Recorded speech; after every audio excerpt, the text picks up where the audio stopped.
तो आप सभी साथियों को बहुत बहुत नमस्कार, बहुत बहुत स्वागत है। आज के इस लेट नाइट सेशन में आपका अभिनंदन है, बहुत बहुत स्वागत है।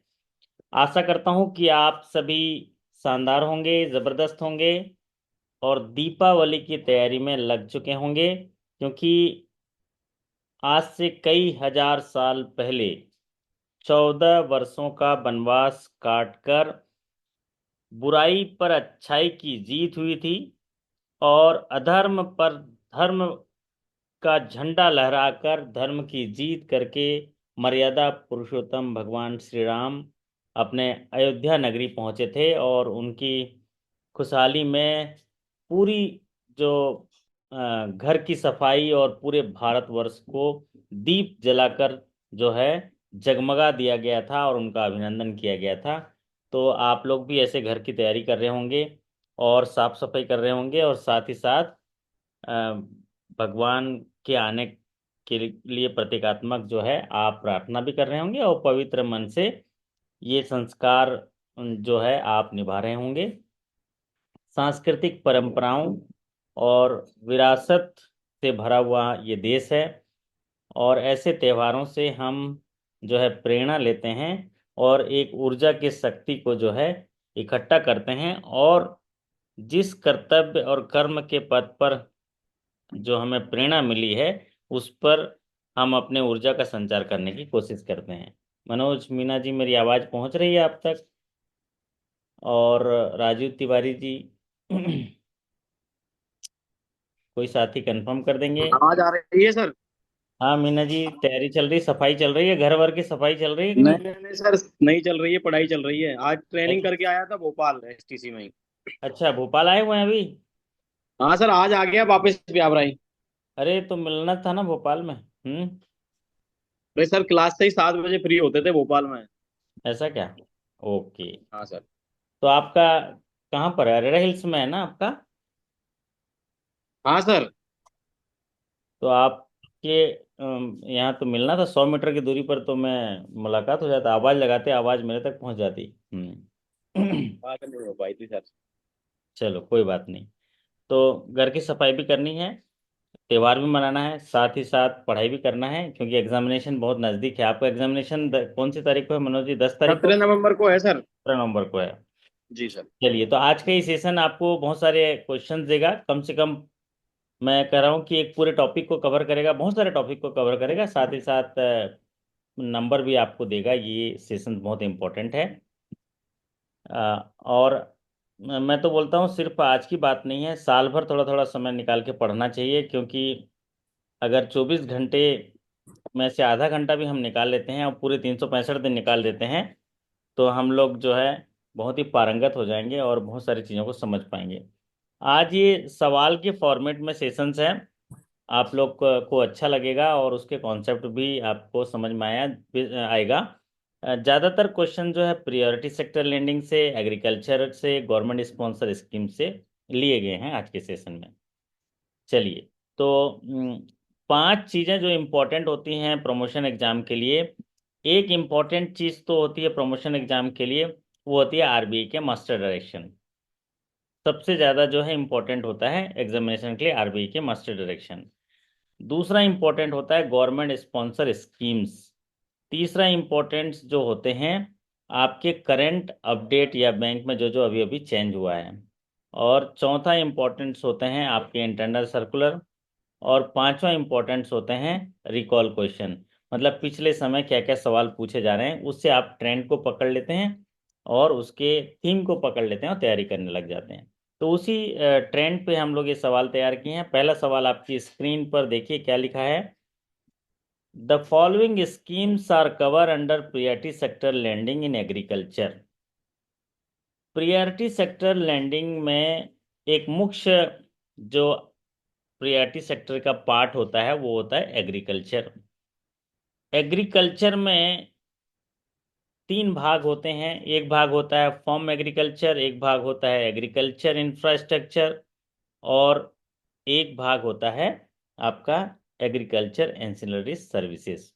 यहाँ पर 4 ऑप्शन दिए गए हैं और 4 ऑप्शन में से पूछा गया है कि इसमें एग्रीकल्चर में कौन सा कवर होगा? Overdraft facility under PMJDY, agriculture loan for installation of standalone solar agriculture pumps, education loan having a limit of 100 lakhs, both A and B. Manoj ji, ये आपके बैंक ऑफ इंडिया के लिए काफी इंपॉर्टेंट होगा, इसमें आप बताइए जरा। अगर हम सर बहुत भी। प्रधानमंत्री जन धन योजना में जो लोन देते हैं, वो कौन से पार्ट आएगा, वो किस भाग में आता है वो, सर मनोज वो जी? उसमें स्पीकर सेक्शन में है। वीकर सेक्शन में आता है ना? वो एग्रीकल्चर का पार्ट नहीं है प्रधानमंत्री जन धन योजना, ठीक है?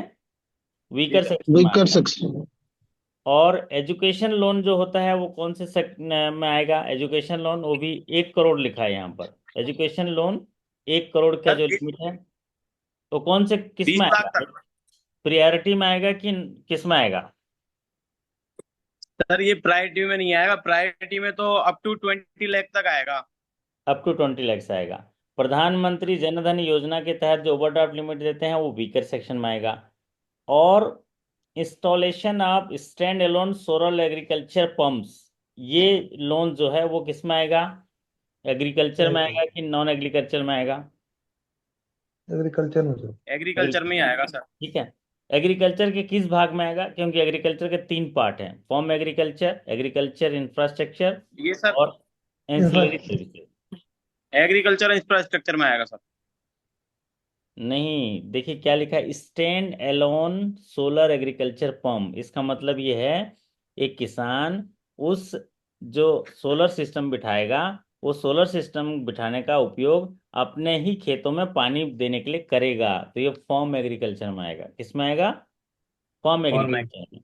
आप तीन का अगर मूलभूत उद्देश्य समझ जाएंगे ना, अगर कोई लोन लेने आता है और उस लोन के दिए गए पैसे का इस्तेमाल क्रॉप लगाने में, फसल पैदा करने में लगाता है, तो उसको फार्म एग्रीकल्चर कहते हैं। अगर कोई लोन लेने के लिए आता है और लोन से लिए गए पैसे का इस्तेमाल अगर इंफ्रास्ट्रक्चर डेवलपमेंट करने में करता है, जैसे कि आपका मार्केट यार्ड बनाना चाहता है, सिलोज बनाना चाहता है, हाँ, रूरल गोडाउन बनाना चाहता है, तो वो ये आपका पेस्टिसाइड्स वगैरह बनाए, इंफ्रास्ट्रक्चर डेवलप करने के लिए है, तो फिर वो इंफ्रास्ट्रक्चर आएगा। और तीसरा भाग है, फसल आ गई, फसल के बाद अगर वो उसमें प्रोसेसिंग करना चाहता है, या ऐसा काम जो डायरेक्ट फसल लगाने में ना हो लेकिन किसानों को मदद करता हो, वो एंसिलरी सर्विसेज में। तो यहाँ पर देखिए, overdraft facility PMJD weaker section का हिस्सा है। Loan to installation of stand alone solar agriculture pump, किसान अपने स्टैंड एलोन अपने खेत के लिए कर रहा है। अगर ये बेचता पावर बना के तो उसको एमएसएमई में भी दिखाया गया है, लेकिन यहाँ स्टैंड एलोन तो एग्रीकल्चर का हिस्सा होगा, farm agriculture. Education loan 1 crore जो है नॉन पीरियड सेक्टर का है। तो यहाँ पर आंसर होगा loan for installation of stand alone solar agriculture pump. और जो मनोज मीना जी बता रहे हैं आपके उसमें गलत दिया है, ठीक है? क्लासिफिकेशन जो है आपका कहीं पर, मैं देखा है कई साथियों ने साझा किया है, वहाँ थोड़ा आंसर गलत दिया है। अगला सवाल आपकी स्क्रीन पर, मनोज जी जरा सवाल पढ़ के बताइए, हम पानी पी लें तब तक। Marginal farmer are those farmer who are having land holding. हाँ, सवाल समझाइए, क्या पूछ रहा है, सवाल क्या पूछ रहा है? सर सवाल क्या? मार्जिनल फार्मर में कितनी जमीन होनी चाहिए? हाँ, मार्जिनल फार्मर कितनी है, ऑप्शन पढ़िए। 30 80। Farmer having land holding of 3 hectare, farmer having land holding of 5 hectare, farmer having land land holding up to 1 hectare, farmer having land holding up to 2 hectare. Up to 1 hectare sir. Up to 1 hectare, बहुत बढ़िया। जी। तो आप यकीन मानिए कि marginal farmer और small farmer, दो फार्मर होते हैं, मार्जिनल और स्मॉल एंड मार्जिनल फार्मर बोलते हैं वैसे तो। उसकी जो टर्मिनोलॉजी है, small and marginal farmer. Marginal farmer एक ऐसे किसान हैं जिनका लैंड होल्डिंग 1 हेक्टेयर तक होता है, मार्जिनल फार्मर। 1 हेक्टेयर से ज़्यादा और 2 हेक्टेयर तक है तो उसको स्मॉल फार्मर कहते हैं। इनके साथ दिक्कत यह है कि लैंड होल्डिंग कम है, इसलिए सरकार बोलती है कि इनको वित्तीय सहायता थोड़ा सा प्रिजर्व करिए, इनको अच्छा करिए, प्रियोरिटी सेक्टर का एक बड़ा हिस्सा दीजिए। तो इनके लिए जो प्रियोरिटी सेक्टर में लक्ष्य रखा गया है वो कितना है, रंजीत जी बताइए, प्रियोरिटी सेक्टर में 75% सर। है कितना परसेंट? 75%। 25%? नहीं, नहीं सर, 10%।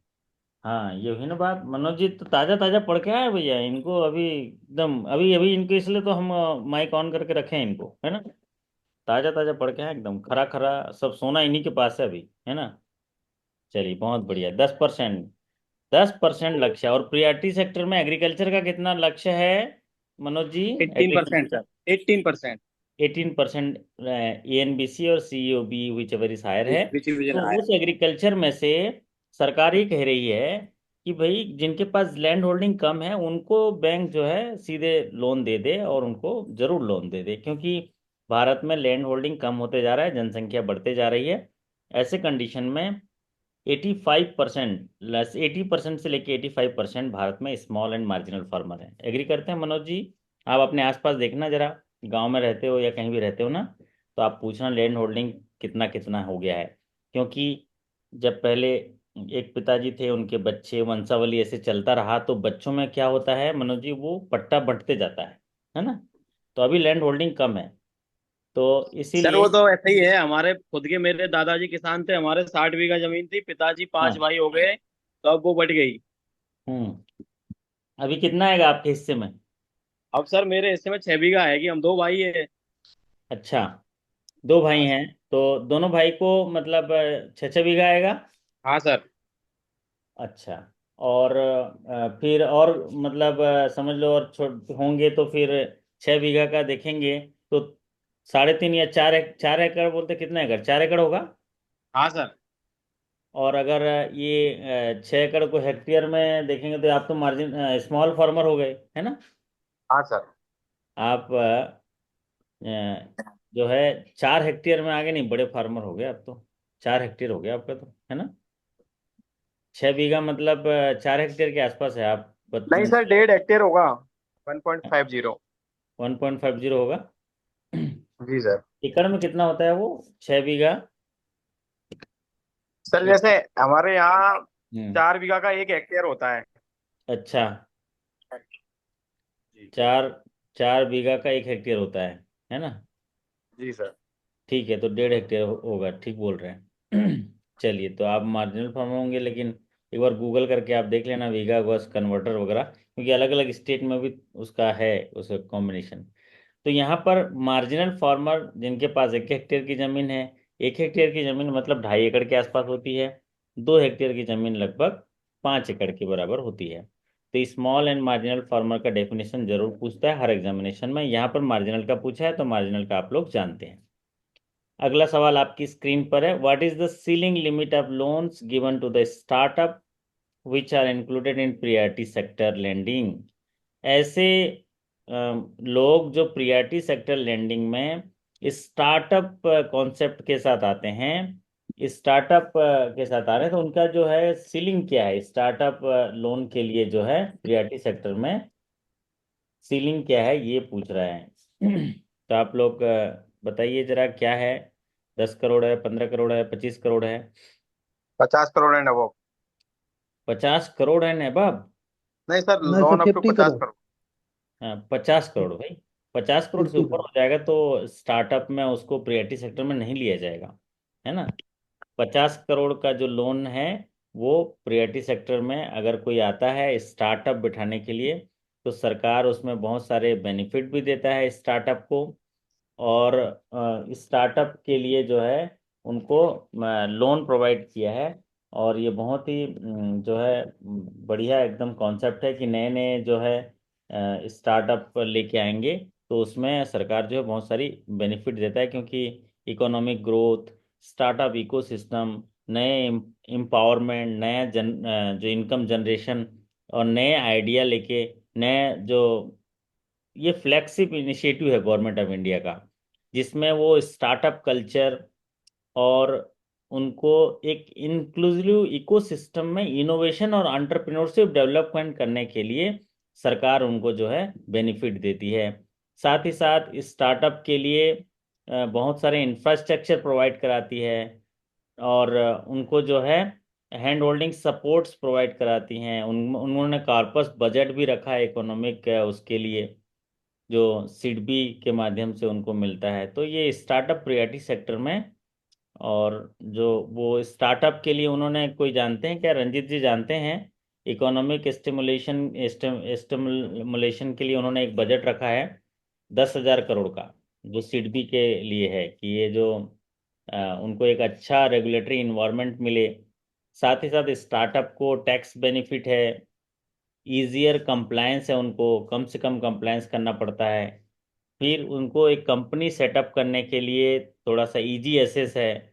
साथ ही साथ फास्टर एग्जिट मैकेनिज्म है, कि उसमें पैसा लगाए और वो सक्सेस नहीं हुआ तो एग्जिट कर लेगा।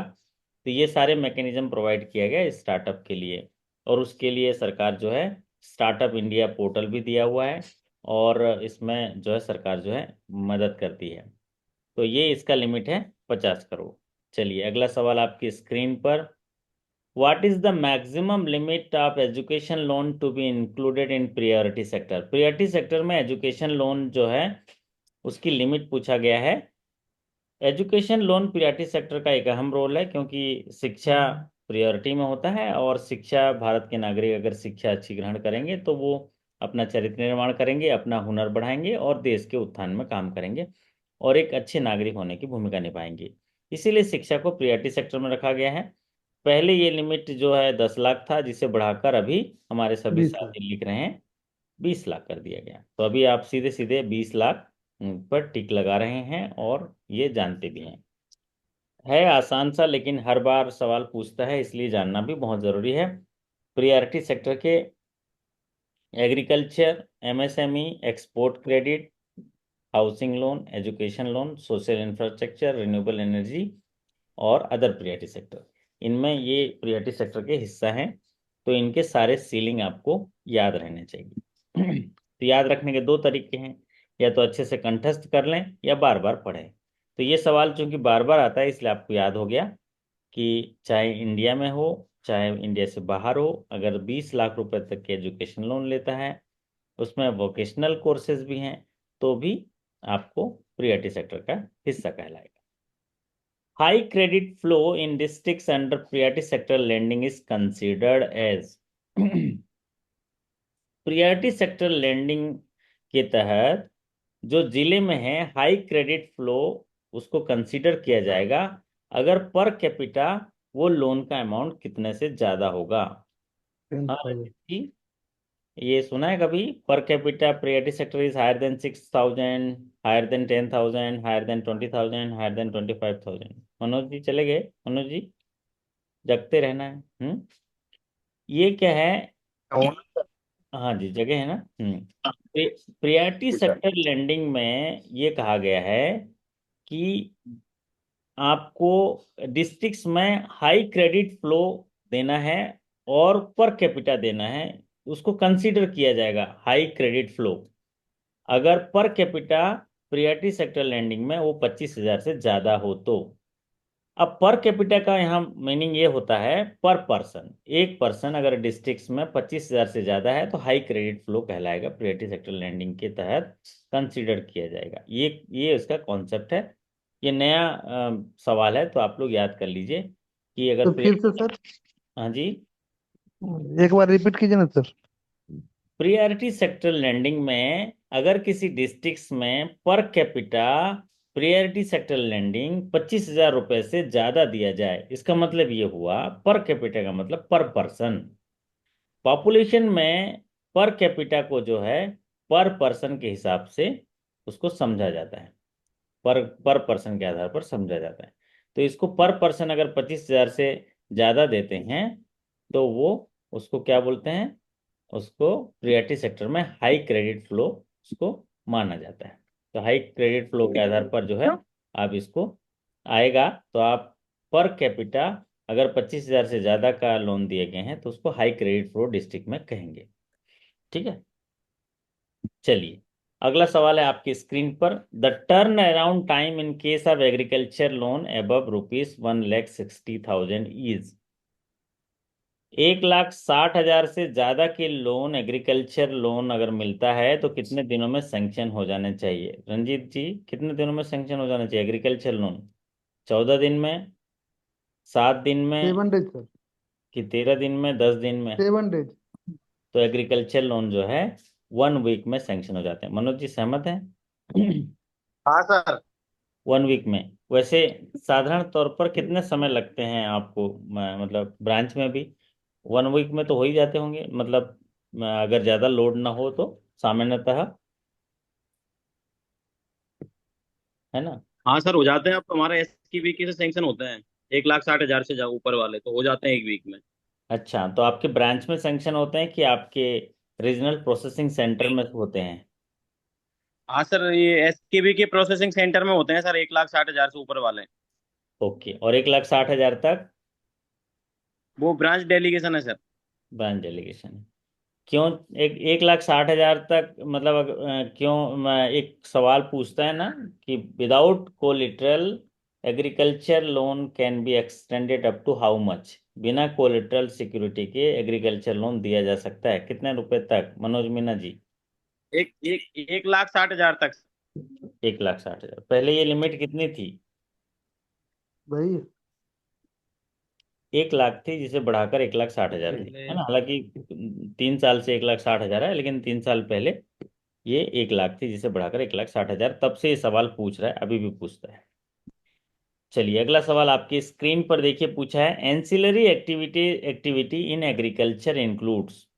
एग्रीकल्चर के 3 पार्ट होते हैं, फॉर्म एग्रीकल्चर, एग्रीकल्चर इंफ्रास्ट्रक्चर और एंसिलरी एग्रीकल्चर एक्टिविटी। इसमें यहाँ पर कुछ ऑप्शन दिए हैं आपके सामने, और बोल रहा है कि एंसिलरी एक्टिविटीज कौन सा होगा। Crop loan mainly for crop production purpose. A, crop loan किस में आएगा मनोज मीना जी?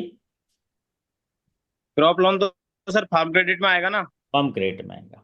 दूसरा आप देखिए, agriculture solar pump set with a limit of ₹32 crore. Agriculture solar pump जो सेट है वो 32 करोड़, यहाँ पर जो एग्रीकल्चर सोलर पंप है वो किस में आएगा? वो भी सर उसी में आएगा, फार्म क्रेडिट में ही।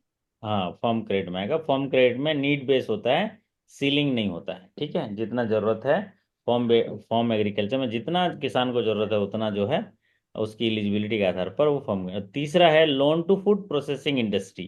फूड प्रोसेसिंग यही होगा इंडस्ट्री सर। का मतलब क्या होता है? मनोज जी बताइए, पढ़ के आए हो आप, फूड क्या प्रोसेसिंग। बताइए। सर, फूड प्रोसेसिंग यूनिट वो होती है सर जिसमें अपन जैसे खाने का फूड प्रोसेसिंग जो होती है, जैसे अभी PMFME में इंक्लूडेड है फूड प्रोसेसिंग। हाँ। क्या होता है कि फूड प्रोसेसिंग का मतलब क्या है? किसान के द्वारा जो भी उत्पादन किया जाता है, उस किए गए फसल को अगर जो उद्यमी है उनको प्रोसेसिंग करके, मतलब काट कर छांट कर उसको प्रोसेसिंग कर देता है और उसको खाद्य संस्करण से जोड़ देता है। जैसे कि तेल निकालना, जैसे राइस मिल है, अगर धान निकला राइस मिल से प्रोसेसिंग हो जाता है और फिर उसको जो है बाजार में बेचा जाता है, तो इसको बोलते हैं फूड प्रोसेसिंग। तो फूड प्रोसेसिंग जो है वो कौन से उसमें आएगा, कौन से एग्रीकल्चर में आएगा? एग्रीकल्चर में, हम्म इन एग्री इंफ्रा में आएगा सर। एंसिलरी सर्विसेज में आएगा, ठीक है? तो यहाँ पर आएगा फूड प्रोसेसिंग 100 करोड़ तक के। ये भी प्रमोशन एनएससी एग्जाम में सर्विसेज पूछा में जाता है सर। कि फूड प्रोसेसिंग में मैक्सिमम जो आपका लिमिट है 100 करोड़ पर बार। और लास्ट में जो लिखा है crop loan to corporate entity up to 2 crore, है ना? 2 करोड़ तक के जो लोन है, ये किस में आता है? डी वाला पार्ट, फॉर्म एग्रीकल्चर में। किस में आएगा रंजित जी? डी फार्म वाला, एग्रीकल्चर। फार्म एग्रीकल्चर में। अगर 2 करोड़ से ऊपर का लोन कॉर्पोरेट एंटिटी को दिया जाए तो कहाँ आएगा? वो कौन से सेक्टर में आएगा? 2 करोड़ से ऊपर का अगर लोन कॉर्पोरेट को दिया गया क्रॉप के लिए, तो वो नॉन प्रियरिटी में आएगा। किस में आएगा? Non non priority, productive. Priority sector से हट जाएगा। चलिए, तो यहाँ पर 4 भाग हो गए। क्रॉप लोन तो वो form agriculture, agriculture solar pump वो नीड बेस होता है, फॉर्म एग्रीकल्चर का हिस्सा होगा। और सी जो होगा एंसिलरी सर्विसेज का हिस्सा होगा। The priority sector landing certificate is used for, priority sector landing certificate किस लिए इस्तेमाल किया जाता है? आपके ऑप्शन इस प्रकार हैं। To enable banks to achieve the priority sector lending target and sub target by purchase of these instrument in the event of shortfall and at the time of incentivize the surplus banks, to enable banks to achieve retail loans target, to enable banks to do surplus business in priority sector lending to help to reduce NPA। तो priority sector landing certificate एक ऐसा instrument है जब bank priority sector का target पूरा नहीं कर पाती है, तो प्रियरिटी सेक्टर का टारगेट पूरा करने के लिए वो जो शॉर्टफॉल हो जाता है उसके लिए प्रियरिटी सेक्टर लैंडिंग सर्टिफिकेट खरीदना किस होता को? है। तो यहाँ पर ऑप्शन ए सही होगा। तो प्रियरिटी सेक्टर लैंडिंग सर्टिफिकेट में पैसा जो देंगे वो बोलते हैं कि आप अ, अगर प्रियरिटी सेक्टर को लोन नहीं दे पा रहे हो तो प्रियरिटी सेक्टर लैंडिंग सर्टिफिकेट खरीद लीजिए। और प्रियरिटी सेक्टर लैंडिंग सर्टिफिकेट खरीदेंगे तो जो उस पैसे को लेगा वो उस पैसे से प्रियरिटी सेक्टर में इन्वेस्टमेंट करेगा। ये बात है। चलिए, अगला आपके स्क्रीन पर सवाल है। नव संस नव सं संकर्षण नौ संकर्षण गारंटी इज फ्लोड बाई, नौ संकर्षण गारंटी इज फ्लोड बाई कौन सा नबार्ड। राष्ट्र दिखता है? नौ नबार्ड। ये दिखता है, बहुत बढ़िया, हमारे रंजीत जी ने बोला नबार्ड, एनसीजीटीसी, सिडबी एंड एसएफएसी। मनोज मीना जी कौन देखता है इसको? इसको देखता है नबार्ड। नाबार्ड दिखता है सर। नाबार्ड देखता है ना? तो नव संकर्षण जो कि national bank for agriculture and rural development NABARD इसको फ्लोट करता है। और ये एक गारंटी स्कीम्स है संकर्षण, जो एक सब्सिडरीज है संकर्षण ट्रस्टी प्राइवेट लिमिटेड, और ये नाबार्ड के द्वारा, नाबार्ड का ही एक सब्सिडरी है। ये जो नव संकर्षण क्या है ये? सं, नव संरक्षण। नौ संरक्षण है, संरक्षण है, गारंटी है ना, प्रोनाउंसिएशन ही गलत हो जा रहा है हम लोग का। तो नौ इसको संरक्षण है, ये संरक्षण है एक्चुअल में, ये सही बोला आपने। ये ना नौ संरक्षण है, अब सही हो, संकर्षण नहीं है, नौ नव नव संरक्षण। इसके लिए नाबार्ड का एक सब्सिडरी है, सहायक कंपनी है, नव संरक्षण ट्रस्टी प्राइवेट लिमिटेड इसका जो है नाम है। और इन्हें क्रेडिट गारंटी इसको देता है एग्रीकल्चर सेक्टर में। और वो भी जैसे कि फार्मर प्रोड्यूसर ऑर्गेनाइजेशन होते हैं उनके लिए। इस योजना के लिए जो फार्मर प्रोड्यूसर ऑर्गेनाइजेशन है, इस योजना के लिए 1,000 करोड़ रुपए तक की क्रेडिट गारंटी जो फंड का एक ट्रस्ट बनाया गया। इस ट्रस्ट में आप लोग याद रखना हो तो याद भी रख लीजिएगा कि 1,000 करोड़ का एक क्रेडिट गारंटी फंड ट्रस्ट बना दिया गया, जिसमें भारत सरकार और नाबार्ड का बराबर योगदान है। जो ये क्रेडिट गारंटी देता है, ये क्रेडिट गारंटी जो एनिमल हस्बेंड्री और डेयरी के लिए क्रेडिट गारंटी देता है।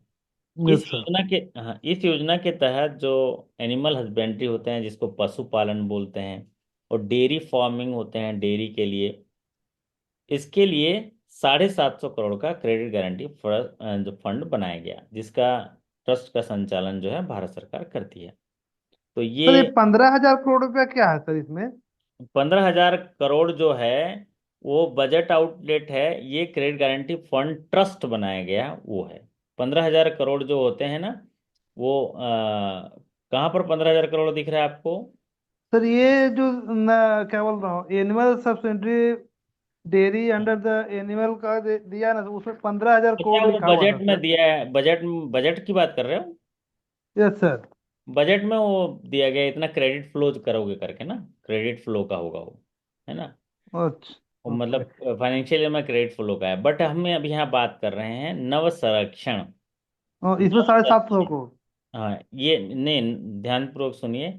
नव संरक्षण प्राइवेट लिमिटेड जो एक सब्सिडरी बनाया है नाबार्ड ने, इनमें कहा कि अगर फार्मर प्रोड्यूसर ऑर्गेनाइजेशन को गारंटी दे रहे हैं तो उनके लिए 1,000 करोड़, अगर एनिमल हस्बेंड्री और डेयरी के लिए क्रेडिट गारंटी स्कीम है तो उनमें 750 करोड़। ठीक है। तो जो ओके। तो जहां पर देखिए, जहां पर किसान फार्मर प्रोड्यूसर ऑर्गेनाइजेशन है, तो वहां पर 1,000 करोड़ में 500 करोड़ भारत सरकार का है, 500 करोड़ नाबार्ड का है। अब इसमें नाबार्ड क्योंकि एग्रीकल्चर उत्पादन हो रहा है, और पशुपालन और डेयरी के लिए जो 750 करोड़ है, ये इसका जो है भारत सरकार पूरा उसका संचालन करती है। तो ये दो चीजें याद कर लीजिए, ये दो चीजों के लिए ही नव संरक्षण है ना। नव संरक्षण इसलिए है क्योंकि बैंक के लोन देंगी तो उनके जो लोन देंगी उनका जो है कवरेज होगा। और जब सरकार ऐसे कवरेज लेती है तो उसका फायदा क्या होता है रंजीत जी, फायदा क्या होता है, उसमें हम लोग को कैपिटल रखने की जरूरत नहीं होती है। अगर कैपिटल रखने की जरूरत होती तो हम बैंक को लोन नहीं दे पाएंगे, क्योंकि यहाँ वहाँ रिस्क भी रहता है। तो वो रिस्क वेट उसका जीरो हो जाता है। क्या हो जाता है, ऐसे गवर्नमेंट गारंटी लेती है तो Manoj ji risk wait zero हो जाता है। जहाँ रिस्क वेट जीरो हो गया तो हमें क्या होता है, हमें पैसा रखने की जरूरत नहीं पड़ती है कैपिटल में। ठीक है। तो अच्छा। यहाँ पर दो चीजें याद हो गई, नाबार्ड करता है ये। अगला सवाल आपकी स्क्रीन पर देखिए, the following are the credit guarantee schemes under Nav Sanrakshan. नव संरक्षण जो ये क्रेडिट गारंटी स्कीम्स है, ये निम्नलिखित गारंटी कौन सा आएगा। तो पहला सवाल, पहला ऑप्शन है credit guarantee scheme for animal husbandry and dairy, credit guarantee schemes for central warehouse, credit guarantee for inland fisheries, credit guarantee for marine fisheries. आप बताइए इसमें कौन सा आएगा। अभी तो मैंने बता दिया, ये दो सर ये। हैं, दो ही चीजें आती हैं रंजीत जी। एक आती है आपका फार्मर प्रोड्यूसर ऑर्गेनाइजेशन को जो लोन देते हैं किसान उत्पादक समूह को, तो वहां पर 1,000 करोड़ का एक क्रेडिट गारंटी फंड ट्रस्ट जो बनाया गया है, जिसमें नाबार्ड और भारत सरकार की बराबर की भागीदारी है। और एक होता है पशुपालन और डेयरी फार्मिंग, जिसको animal husbandry and dairy farming कहते हैं, उनमें क्रेडिट गारंटी देते हैं नव संरक्षण का, और उसके लिए 750 करोड़ का ट्रस्ट फंड तैयार है। तो आपका आंसर होगा ए। अगला सवाल देखिए, किसान क्रेडिट का KCC-ISS portal is being used for. KCC-ISS portal किस लिए इस्तेमाल होता है। For calculation of interest in KCC account, for calculation of interest in overdue KCC account, for calculation of interest subvention in crop loan, for calculation of interest subvention and prompt repayment incentive in crop loan. तो पहले तो full form देख लीजिए इसमें, KCC किसान credit card, ISS का मतलब interest subvention scheme है, ये पोर्टल है। और ये इंटरेस्ट सबवेंशन स्कीम जो है किसको मिलता है, रंजीत जी बताइए, इंटरेस्ट सबवेंशन किसान क्रेडिट कार्ड किसको मिलता है। सर वो जो प्रॉम्प्ट पेमेंट करता है, रिपेमेंट करता है 3 लाख तक, उसको मिलता है, और गवर्नमेंट उसमें 1.5% देती है सर। बहुत बढ़िया।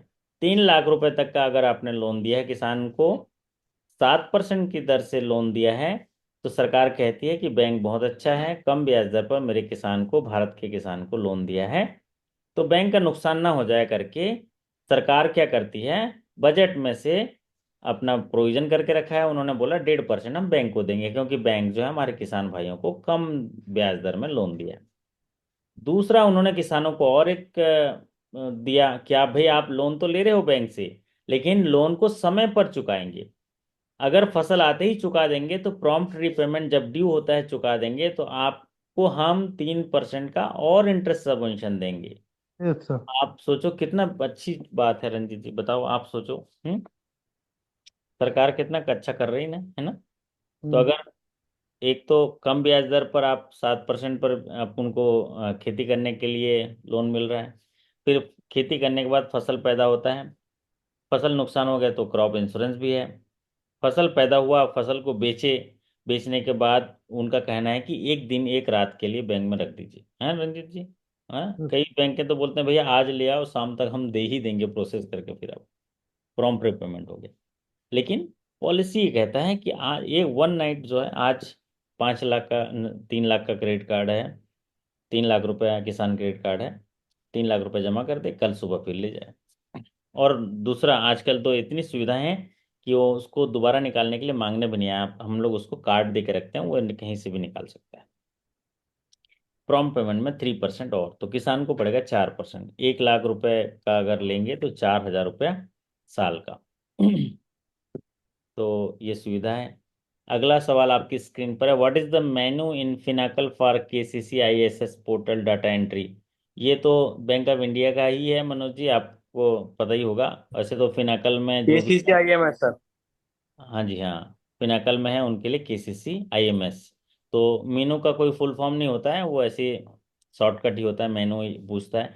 खास करके पंजाब नेशनल बैंक और जो और भी नेशनलाइज बैंकों में मेनू पूछता है। तो अभी तो खैर ये किसान क्रेडिट कार्ड का चल रहा होगा। अभी आप लोगों ने ये 30 सितंबर तक सारे इंटरेस्ट सबवेंशन के क्लेम कर दिए होंगे, है ना, कर दिए होंगे ना। हाँ सर। 30 सितंबर को, हालांकि थोड़ा सा समय और दिया था प्रॉम्प्ट रीपेमेंट के लिए, जो भी शायद लास्ट ही चल रहा होगा या हो गया होगा। तो आप लोग जो है प्रॉम्प्ट रीपेमेंट भी सबमिट कर दीजिए, आपके डाटा एंट्री कर दीजिए, ताकि सही हितग्राही को उसका फायदा मिल जाएगा। चलिए, what should be the age if anybody wishes to enrol in Atal pension Yojana. Atal pension योजना के लिए एज क्राइटेरिया पूछा गया है। ये तो बढ़िया सवाल पूछा गया है। अभी हाल ही में पिछला जो अभी 28 सितंबर को एग्जामिनेशन हुआ था, ये सवाल पूछा गया था। अटल पेंशन योजना में किस आयु तक के भाग ले सकते हैं। मनोज जी बताइए, पढ़ के आए हैं अभी आप। हम्म। सर 18 से 40 तक। ओके, पेंशन की सुविधा है इसमें। हाँ सर, है ना। कितना रुपए। 1,000 से 5,000 तक। ओके, ये गारंटीड पेंशन स्कीम है। गारंटीड पेंशन स्कीम है, इसका मतलब 1,000 तो पेंशन मिलेगा ही मिलेगा, लेकिन उससे ज़्यादा भी मिल सकता है। लेकिन 1,000 तो है, गारंटीड है, अगर उस सेगमेंट में लेते हैं तो। किसी दिन डिटेल जब सेशन होगा तो बताऊंगा उसको, या आप पुराने वीडियो में भी देख लीजिएगा। गारंटीड स्कीम है। 1,000 minimum, 2,000 minimum, 3,000 minimum, 4,000 minimum, 5,000 minimum, subject to the subscription. चलिए, अगला सवाल आपकी स्क्रीन पर, following SHG members are not eligible for finance. निम्नलिखित जो एसएचजी मेंबर है वो एलिजिबल नहीं होगा फाइनेंस के लिए, अगर उनके जितने मेंबर हैं वो डिफॉल्ट करते हैं। 20% मेंबर या उससे ज़्यादा सेविंग में डिफॉल्ट करते हैं, क्योंकि एसएचजी का एक रूल है, पंचसूत्र है। Yes sir. Regular meeting, regular saving, regular lending, regular recovery, regular book keeping. तो ये अच्छा। 5 रूल है। इसमें अगर डिफॉल्ट करते हैं तो लोन नहीं देंगे। 20% से ज़्यादा डिफॉल्ट करते हैं, 30% से ज़्यादा डिफॉल्ट करते हैं, 50% से 40% से ज़्यादा डिफॉल्ट करते हैं, या 50% से ज़्यादा डिफॉल्ट करते हैं। बताइए रंजीत जी, कैसे करते हो। वैसे तो 30% सर। हाँ, वैसे तो साधारण बात यह है कि अगर ऐसे डिफॉल्ट करते हैं तो हमारे साथ ही कतराते हैं, लोन नहीं करते। लेकिन जहाँ पर एसआरएलएम है, उन लोग आते हैं, तो पॉलिसी गाइडलाइन के हिसाब से 50% या उससे ज़्यादा के डिफॉल्ट करते हैं तो उनको लोन नहीं देते, है ना, उसको फाइनेंस के लिए एलिजिबल नहीं मानते। 50% से कम है तो उनको मान लेते हैं। ये बात है 50% या मोर देन 50%। ठीक है, ठीक है मनोज जी। अच्छा। जी सर। चलिए, तो ये एक नया आपको सवाल है, मिला है आपको 50% वाला, और ये तो पॉपुलर सीरीज का सवाल है। What is the total number of members in joint liability group. Joint liability group में कितने मेंबर होते हैं मैक्सिमम। कितने होते हैं Manoj ji joint liability 20। Group में। 10 सर। 10 होते हैं मैक्सिमम। तो 4 से 10 4 से 10 होते हैं। हाँ। और जॉइंट लाइबिलिटी ग्रुप क्यों बनाया जाता है, क्या है जॉइंट लाइबिलिटी ग्रुप का उद्देश्य, क्या है। कुछ पढ़ के आए हैं मनोज जी। ये नहीं पढ़ाया था सर। नहीं पढ़ा है, ठीक है, तो हम पढ़ा देंगे, है ना। जॉइंट लाइबिलिटी ग्रुप एक्चुअल में इसलिए बनाया जाता है क्योंकि इनका उद्देश्य ये है कि बैंक से लोन लेना है। ये एक ना अनौपचारिक समूह है, जो 4 से 10 व्यक्ति का जो है जॉइंट लाइबिलिटी में एक ग्रुप बनाया जाता है। जॉइंट लाइबिलिटी में तो संयुक्त देयताएं हैं, और ये जो समूह बनाया जाता है स्पेसिफिकली बैंक से ऋण लेने के लिए ही बनाया जाता है। और इनमें जो है ऐसे लोगों को भी देखा जाता है, जैसे कि कृषिहीन हैं कम से कम 4 हों और अधिक से अधिक 10 हों। और सभी जो इसमें कंडीशन देखा जाता है कि एक ही गांव के रहने वाले हों या एक ही कॉलोनी से रहने वाले हों, आसपास हों, कम से कम जो है 1 साल से वहाँ आसपास रह रहे हों, एक सामूहिक जिम्मेदारी का एक छोटा समूह है, समान जो आर्थिक गतिविधियां कर रहे हों, अ, सीमांत किसान हो या भूमिहीन किसान हो, तो इस तरह के लोगों को ग्रुप बनाया जाता है जॉइंट लायबिलिटी के तहत। और उनको बनाया जाता है बैंक से लोन लेने के लिए ही बनाया जाता है। और इनको लोन लेके फिर वो एक उसमें काम करते हैं। पर मेंबर मैक्सिमम 50,000 और पूरे ग्रुप को जो है 5 लाख रुपए उसको लोन मिल सकता है। तो ये इसमें तो 10 क्या बोल रहा हूँ, 1 लाख है ना सर? 1 लाख भी बढ़ा दिया है पर मेंबर, और 10 लाख भी कर दिया है। लेकिन कुछ कुछ बैंकों का है वो 50,000 और 5 लाख। तो जहां पर आप मनोज जी आपका भी सर्कुलर देख लीजिएगा, 5 लाख तक है। और कुछ कुछ बैंकों ने जो लिमिट है पर मेंबर 1 लाख रुपए कर दिया, मैक्सिमम 10 लाख। लेकिन अगर आरबीआई का अगर देखेंगे तो आरबीआई के गाइडलाइन में 5 लाख तक ही है। हालांकि वो सवाल अभी इस साल फाइनेंशियल ईयर में नहीं पूछा है, इस साल में 4 से 10 मेंबर पूछा है, क्योंकि जहां पर ऐसे डिस्क्रिप्शन होते हैं उनको जो है आईबीपीएस सवाल नहीं पूछता है। ठीक। तो आप इसको जरा नोट कर लीजिएगा और अपने जॉइंट लाइबिलिटी वाली जो बैंक की एसओपी होगा उसको पढ़ लीजिएगा, या मुझे एक बार दे दीजिएगा तो मैं आपको पढ़ा दूंगा। ठीक है मनोज जी।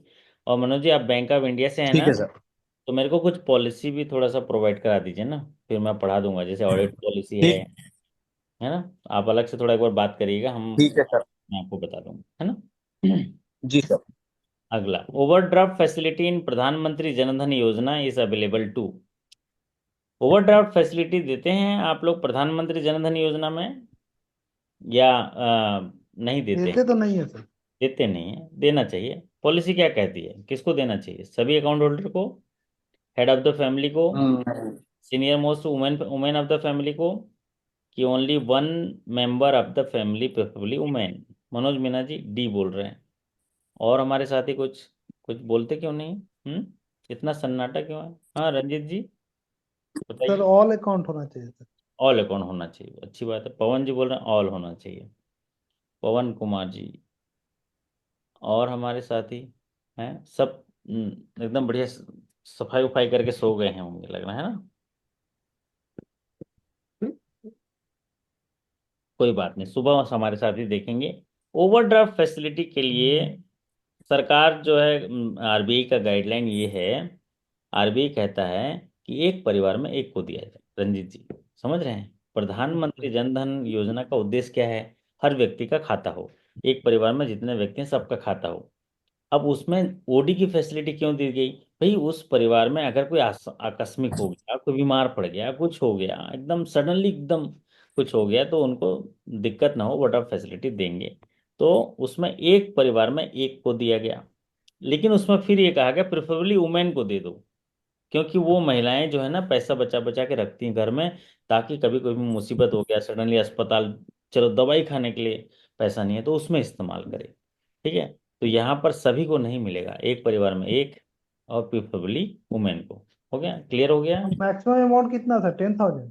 मैक्सिमम 10,000 है, 2,000 हसल फ्री। मतलब अगर 2,000 मांग लिए तो 2,000 कुछ भी बिना देखे दे दीजिए। अगर मैक्सिमम मांगेंगे तो आपको थोड़ा अकाउंट को देखना पड़ेगा, अकाउंट सेटिस्फैक्ट्री है कि नहीं, उसका पिछला आगे पीछे का लेन देन देख लीजिए, सब सेटिस्फैक्ट्री है कि नहीं, उसके कुछ कंडीशन हैं, है ना। और फिर उसके बाद उसको दे दीजिए। लेकिन अगर 2,000 रुपये मांगे तो हसल फ्री दे दीजिए। ठीक है। चलिए, अगला सवाल आपकी स्क्रीन पर। In case of SHG, around how many percentage of loan above ₹1 lakh to be utilise for protective purpose? SHG को जब हम क्रेडिट फाइनेंस करते हैं समूह को, तो 6 लाख रुपए का लोन देते हैं। फिर उसके बाद पहला डोज 1.5 लाख, दूसरा डोज 3 लाख, तीसरा डोज 6 लाख, फिर ऐसे 10 लाख, फिर 20 लाख, ऐसे देते जाते हैं। इसमें अगर 1 लाख से ऊपर का अगर लोन हुआ तो हम क्या मानते हैं? क्रेडिट प्लान मांगते हैं, माइक्रो क्रेडिट प्लान लाओ। बराबर रंजीत जी? माइक्रो क्रेडिट प्लान लाओ, तो उसमें वो बोलते हैं कि अगर 1 लाख से ऊपर का लोन ले रहा है तो कितना परसेंट लोन का हिस्सा जो है प्रोडक्टिव पर्पस में आना चाहिए, मतलब उस पैसे का इस्तेमाल उत्पादन में लगा रहा हो, उत्पादन में लगा रहा हो। 30%, 40%, 50%, 70%। क्योंकि एसएचजी क्या होता है, एनआरएलएम के तहत होता है। मनोज जी, एनआरएलएम क्या होता है? Livelihood mission, sir next. हाँ sir. National rural livelihood mission. Livelihood mission का मतलब क्या है? पहले हम ग्रुप एक बनाएंगे, ग्रुप को इज्जत से रहने के लिए कपड़ा वपड़ा, जो उनकी बेसिक नीड्स है, लाइवलीहुड है ना, उसके लिए देंगे। फिर उसके बाद एक लेवल पर जाके उनको आजीविका के लिए, आय बढ़ाने के लिए संसाधन देंगे, जो प्रोडक्टिव पर्पज से होगा। कि वो जो पैसे का इस्तेमाल अगर कहीं प्रोडक्शन में लगाएंगे तो माल बनेगा, वो बिकेगा, पैसा आएगा, आय बढ़ेगा, और ये चीजें चल पड़ेंगी। तो यहाँ पर क्या बोल रहे हैं मनोज जी, कुछ बोल रहे थे आप?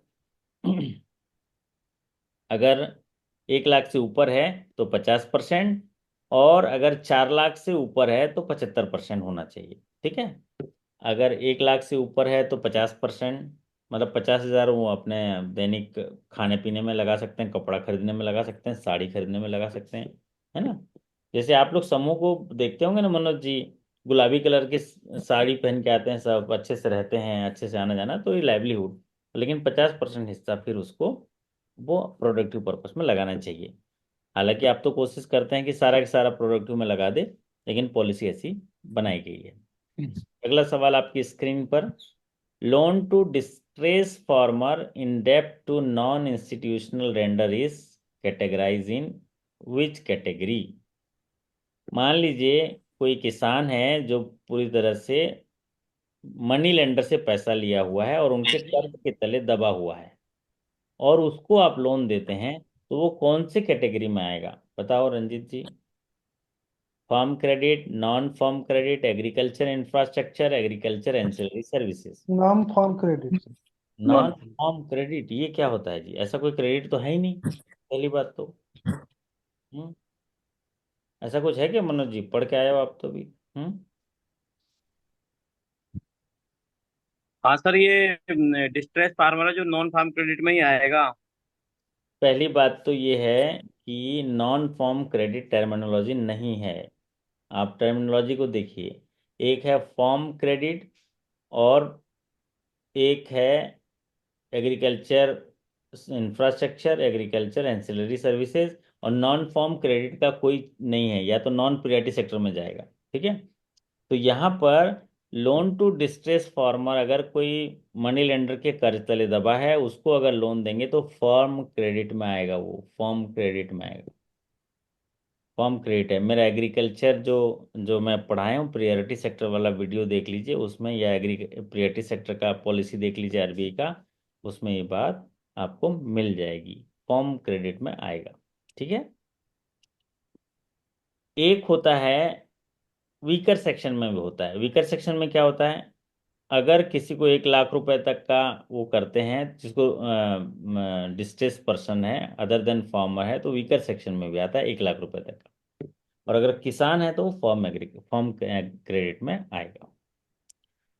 अगला अगला सवाल आपकी स्क्रीन पर। Loan for setting up agro clinic, agri clinic and agribusiness centre is classified AC ACAB, मतलब agri clinic and agribusiness centre setting करने के लिए जब लोन देते हैं तो कौन से वो क्लासिफाई किया जाता है? Non farm credit, agriculture infrastructure, agri ancillary में। Ancillary and farm farm credit.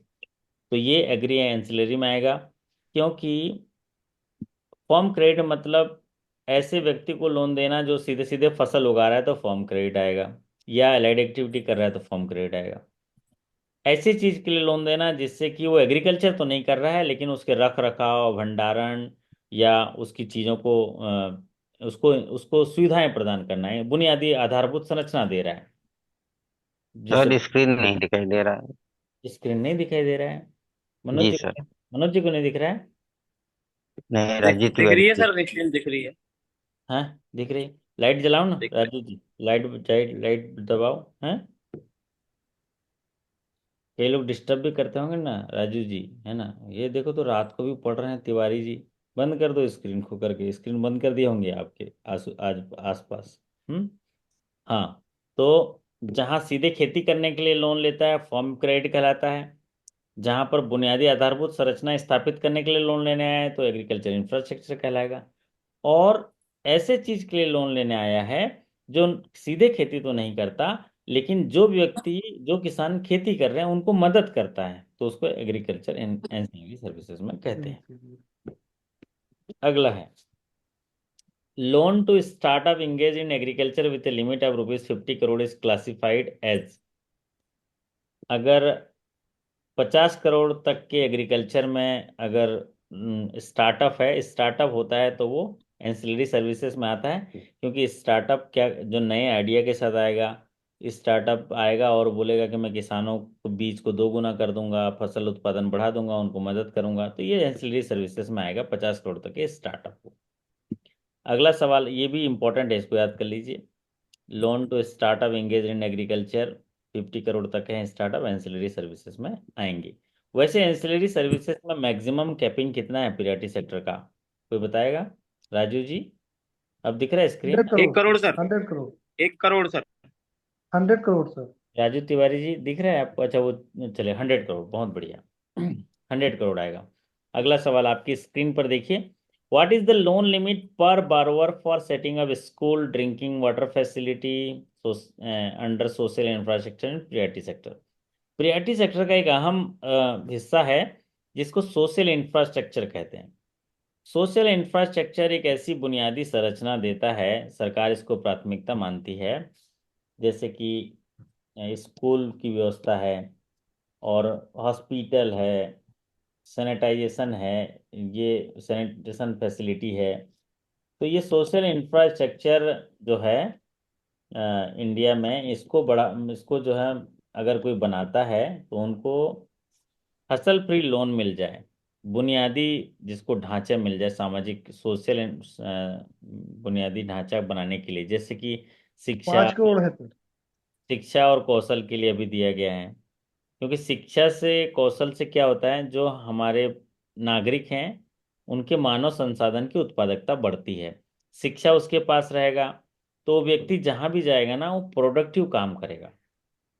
ठीक उसी तरह आप सामाजिक समावेश, शिक्षा, स्वास्थ्य, सार्वजनिक परिवहन, ये इसके लिए अगर कोई बुनियादी ढांचा बनाता है और लोन लेने आता है, जिसमें कि जन परिवहन है, दूर संचार नेटवर्क है, बिजली है, पुल है, बांध है, सड़क है, ये सब सोशल मूलभूत इंफ्रास्ट्रक्चर है, इनके लिए लोन लेने आता है तो उसको सोशल इंफ्रास्ट्रक्चर कहते हैं। और कितना देंगे मनोज जी, रंजित जी, कितना? 5 करोड़। 5 करोड़। 5 करोड़। लेकिन अगर 5 करोड़ सर। हॉस्पिटल के और लिए आएगा, दस आयुष्मान करोड़ भारत में 10 करोड़। हॉस्पिटल के लिए आएगा तो कितना दस होगा? करोड़ 10 करोड़।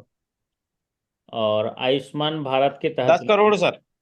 लेकिन 10 करोड़ है उसमें सर। उसमें कंडीशन है, और वो 10 करोड़। हाँ, आयुष्मान भारत के अंडर आना चाहिए, ठीक है, तब 10 करोड़ होगा। अगर आयुष्मान भारत के अंडर नहीं आता है तो क्या होगा? वो 5 करोड़ होगा। समझ रहे हैं? चलिए। अच्छा। सर ये एग्री क्लिनिक में, एग्री बिजनेस में कोई इंडिविजुअल लेना चाहता है तो उसमें क्या लिमिट रहेगी सर? 20 लाख। कितना सर? 20 लाख। ठीक है। ठीक है सर। और अगर हाईली एक्सट्रीमली सक्सेसफुल है तो 25 लाख, ठीक है और सर। ग्रुप में लेना चाहता है तो 1 करोड़। क्यों? उसकी लिमिट इसलिए रखी गई ठीक है है सर। मनोज जी, क्योंकि उसमें सब्सिडी दे दी है गवर्नमेंट। सब्सिडी भी बड़ी सब्सिडी है। कितनी हाँ सब्सिडी है सर, रंजीत? 44, 44%। मतलब उदाहरण चवालीस के लिए, परसेंट सर, ST SC को। मतलब 50% मान लें उसको, समझ लो 50% देंगे तो उसका लोन की लिमिट बहुत बढ़ा देंगे तो सरकार के पास पैसा कहाँ से आएगा, बजट कहाँ से आएगा, है ना? बात समझ रहे हो मनोज जी जी? जी इसलिए जी। लोन ये लिमिट थोड़ा बढ़ा। कोऑपरेटिव कोऑपरेटिव सोसाइटी वगैरह इनकी? कोऑपरेटिव सोसाइटी जो देंगे, क्रेडिट कोऑपरेटिव सोसाइटी, उनकी 5 करोड़ की लिमिट, 5 करोड़ है। वो क्या करता है, उसके जो सोसाइटी के ठीक है मेंबर्स हैं उनके ठीक है। फसल को इकट्ठा करके उनको मार्केटिंग करता है, क्योंकि वो एक्सपर्ट लोग होते हैं, स्टोरेज रहता है उनके पास जहाँ। और जिस समय किसान का फसल आता है उसमें फसल ज़्यादा रहता है तो किसान बेचने का एक्सपर्ट नहीं है ना, वो पैदा कर सकता है बस। तो ये क्रेडिट कोऑपरेटिव सोसाइटी जो है, किसान का फसल ले लेते हैं, पैसा तुरंत दे देते हैं, फिर उसके प्रोडक्ट को मार्केटिंग करते हैं, तो उनका 5 करोड़ की लिमिट है। या फार्मर प्रोड्यूसर ऑर्गेनाइजेशन है तो उसको भी 5 करोड़ है। ठीक है। चलिए, अगला सवाल ठीक है। लेते हैं आपके स्क्रीन पर। loans not exceeding rupees 1 lakh to individual to the member of SHG if family income is how much in rural area। यहाँ पर सवाल पूछा गया है कि किसी भी एसएचजी में उसके इंडिविजुअल मेंबर को 1 लाख से ज्यादा लोन नहीं दिया जाएगा अगर उसमें जो है रूलर में नहीं, उसमें 1 लाख रुपए का लोन दिया जाएगा बशर्ते उसका फैमिली इनकम कितने रुपए से ज्यादा नहीं होना चाहिए, ये पूछा गया। सवाल को इस तरह समझे, उसका फैमिली इनकम का एक क्राइटेरिया पूछा गया है। एसएचजी के इंडिविजुअल मेंबर को अगर 1 लाख रुपए से ज्यादा लोन नहीं मिलेगा, उसका इनकम रूरल एरिया में कितना होना चाहिए। कितना होना चाहिए मनोज जी, पढ़ के आए हैं अभी? 1 lakh per annum sir. 1 lakh per annum होना चाहिए। और अगर non rural other rural area की बात हुई तो rural other than rural area की बात हुई तो कितना है वो? 1,60,000। वाह वाह, सबको चाय पिलाना पड़ेगा। अब तो अभी आप अकेले हो हैं रेलवे स्टेशन में, हाँ अभी सर। क्लास खत्म हो जाएगी तो सबको रेलवे स्टेशन ले जाकर पिलाई चाय है। आपकी तैयारी अच्छी है। 1,60,000, बहुत बढ़िया per annum other than rural के लिए। चलिए, loan sanction to state sponsor organization of SC/ST for purchase of input and marketing of output is classified under which priority sector items। अगर कोई लोन दिया जाता है स्टेट स्पॉन्सर ऑर्गेनाइजेशन जो ST/SC के ऑर्गेनाइजेशन है उनको, तो वो जो ST/SC का ऑर्गेनाइजेशन है वो उनके मेंबर्स के इनपुट और उनकी मार्केटिंग करते हैं, तो प्रियरिटी सेक्टर में कौन से कैटेगरी में आएगा, ये पूछा गया है सवाल। एग्रीकल्चर क्रेडिट में आएगा?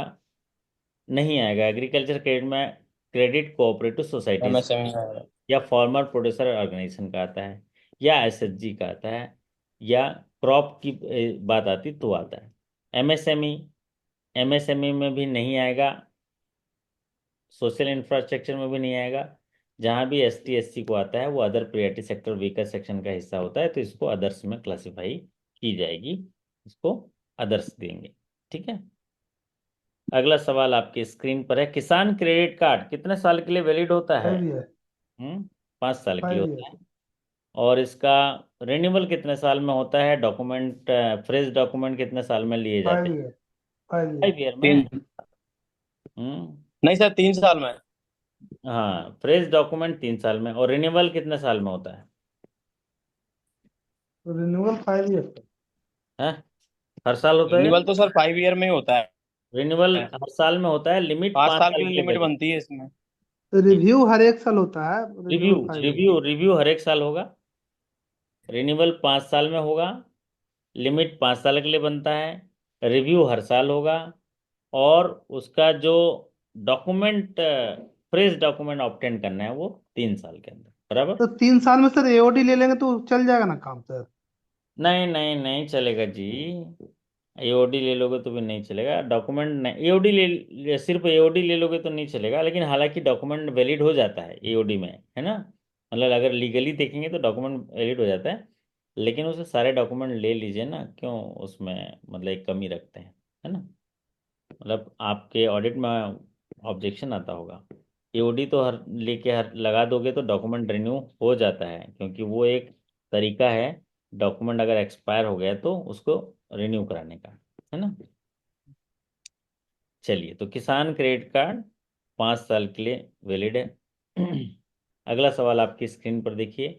इन case of SHG, how many percentage of loan above 4 lakhs to be utilise for productive purpose. शायद मैंने डिस्कशन में बता दिया था कि 1 लाख से ऊपर के हैं तो वहाँ प्रोडक्टिव पर्पस के लिए यूज़ करेगा 50%, और अगर 4 लाख से ऊपर है तो वहाँ प्रोडक्टिव के लिए यूज़ करेगा 75%। तो ये आप लोग ये मतलब जान गए होंगे। 70 प्रोडक्टिव पर्पस मतलब प्रोडक्शन में लगाएगा। अगला सवाल आपकी स्क्रीन पर देखिए। What is the maximum bank finance in case of PMEGP loan. PMEGP loan जो होता है prime minister employment generation programme, इसके लिए मैक्सिमम जो मैन्युफैक्चरिंग के लिए 50 लाख होता है और सर्विस ये सेक्टर है सर ये। लाख है।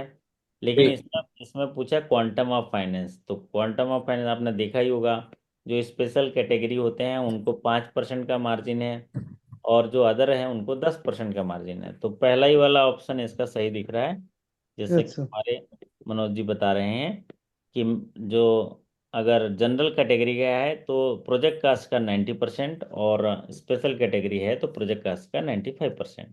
मतलब मार्जिन लेते हैं ना स्पेशल कैटेगरी में 5% और जनरल कैटेगरी में 90%। तो ये उसका क्वांटम ऑफ फाइनेंस है पीएमईजीपी का।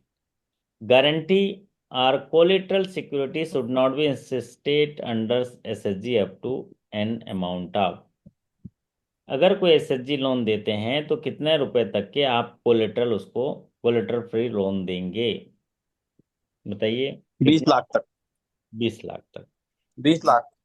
और बिना मार्जिन और बिना कोलेटरल के कितना लोन दे देंगे एसएचजी को? तो बिना 10 लाख तक। 10 लाख, है ना। अगर बिना कोलेटरल के सवाल पूछेगा तो 20 लाख तक, और बिना कोलेटरल बिना मार्जिन के पूछेगा तो 10 लाख तक, क्योंकि 10 लाख से ऊपर हम मार्जिन लेते हैं, लेकिन वो 10% से ज़्यादा नहीं होना चाहिए। चलिए अगला सवाल है, with regard to SHG which is not correct. With regard to SHG which is not correct, SHG के संबंध में कौन सा चीज सही नहीं है? हैव मेंबर ऑफ 10-20, मतलब 10 से 20 होंगे, ये सही है। One member from one family, ये भी सही है। All member must be women, ये भी सही है। हैं रंजीत जी, ये भी सही है। रंजीत जी थोड़ा ऐसे कुछ एसएचजी का फाइनेंस करना शुरू करो ना, थोड़ा इसमें आपको अच्छा सीखने मिल जाएगा। Same income group homogeneous group, ये सही है। पहला वाला सही है, 10 से 20 होंगे। दूसरा वाला सही है, वन मेंबर वन फैमिली। चौथा वाला सही है, all member must be women, ये गलत है। वुमेन भी हो सकता है, ट्रांसजेंडर भी हो सकता है, डिजेबल पर्सन भी हो सकता है। तो ये जो है सी गलत है। ठीक है रंजीत जी, अच्छा। एक बार आप मेरा एनआरएलएम वाला फुल वीडियो एक बार देख लीजिएगा, आपको आइडिया हो जाएगा। ठीक है, चलिए। मुद्रा लोन में be given to SHG member, find out which statement is not true. Mudra loan के केस में अगर एसएचजी को देते हैं, एसएचजी मेंबर को, तो उसमें कौन सा स्टेटमेंट गलत है, ऐसा बोला है। और ऐसे सवाल जो है हायर स्केल में पूछता है घुमा घुमा के, है ना।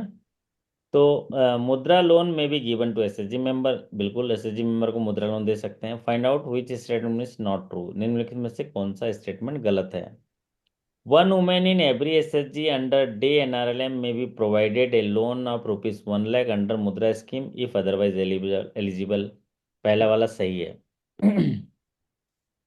कि एसएचजी में एक महिला को 1 लाख रुपए दिया जाएगा मुद्रा के तहत। दूसरा, Mudra loan are provided for allied activity in agriculture apiculture poultry, yes दिया जा सकता है एलाइड एग्रीकल्चर में। तीसरा देखिए, Mudra loan are provided for crop loan, ये थोड़ा गलत लग रहा है, ये थोड़ा अटपटा लग रहा है ना। मुद्रा loan provided for crop loan होता है क्या रंजीत जी? नहीं सर। हैं, तो यहाँ पर ये गलत लग रहा है। चौथा देखिए, ब्रांचेस में provide loan to more than one women in one SHG if otherwise eligible, हाँ बिल्कुल। एक एसएचजी में पॉलिसी कहता है कि एक महिला को जो है आप 1 लाख रुपए का मुद्रा लोन दे दीजिए, लेकिन फिर डिस्कशन भी है, अगर कोई उस ग्रुप में और भी है जो एलिजिबल है तो उसको मुद्रा लोन दे ही दोगे। तो यहाँ पर आंसर जो है सी होगा, सी गलत है, बाकी सब सही है। अगला सवाल आज के सेशन का अंतिम सवाल है आपके स्क्रीन पर।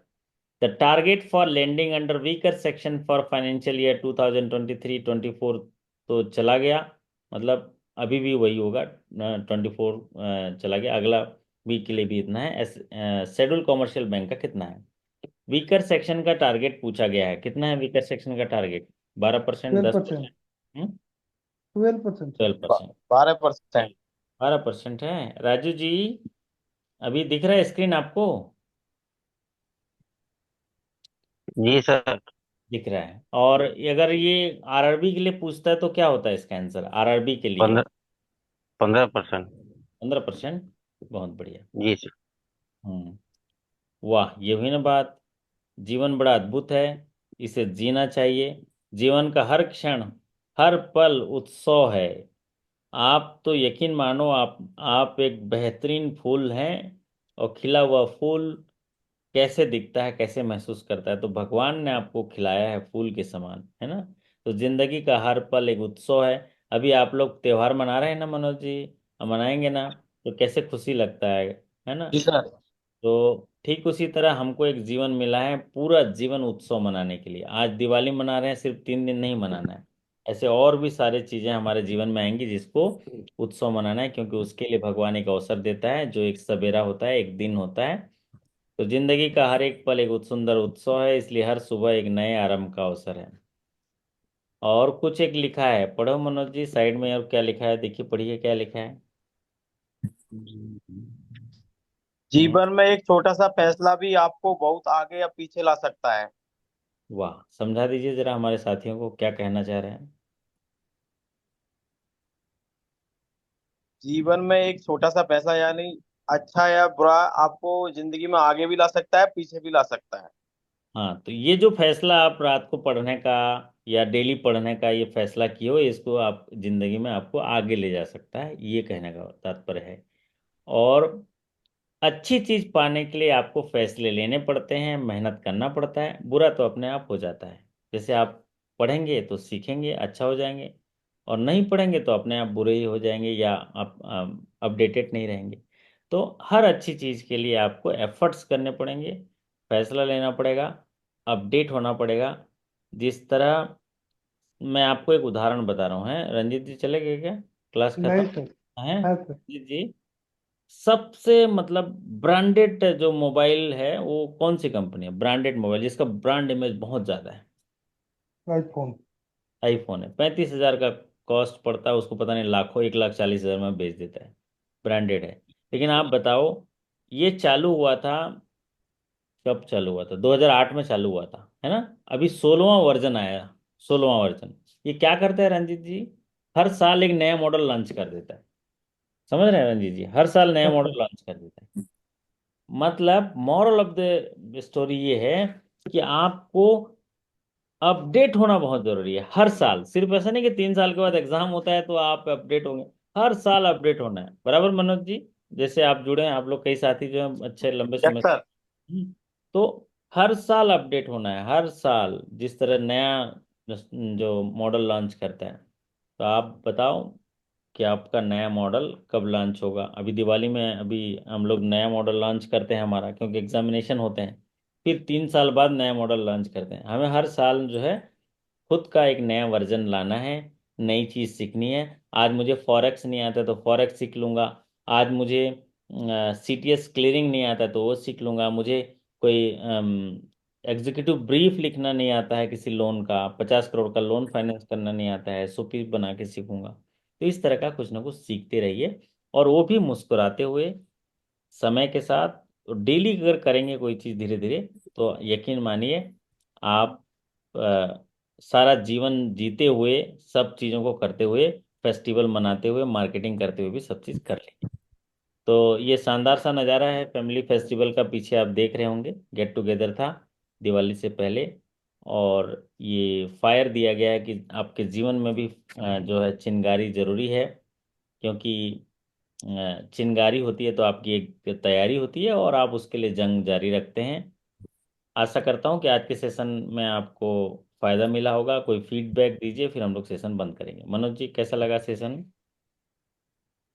सर सेशन बहुत बढ़िया लगा, दो तीन कंफ्यूज थे, कुछ क्वेश्चन तो क्लियर हो गए। बहुत बढ़िया। रंजीत जी। यस सर, बहुत अच्छा सर। बहुत बढ़िया। और ये गैलेक्सी क्या क्या नाम से आते हैं भाई, ऐसे क्यों नाम लिख के आया करो। हम्म।